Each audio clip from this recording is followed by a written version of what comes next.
Ето го и втория ден от нашото дишеменце.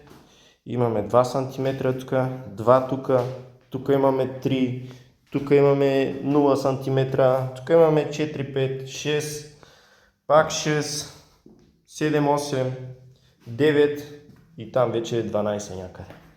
Общо взето ето го как сме го направили. И сега ще го затваряме отгоре. Почваме вече да го затваряме. И ще видим накрая какво ще излезе, а? Ами, ето го нашето потче. Ето тук беше интересното. Ето и нещо го оцелихме. Ще кажа, че сме го правили и друг път.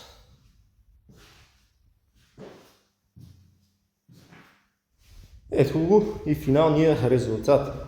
Сега че кажете, че ламината не е срещу светлината, беше нареден вече и сега няма смисъл да таковаме много ламиначенца. Да купуваме допълнително. Така си беше нареден, така сме си го наредили.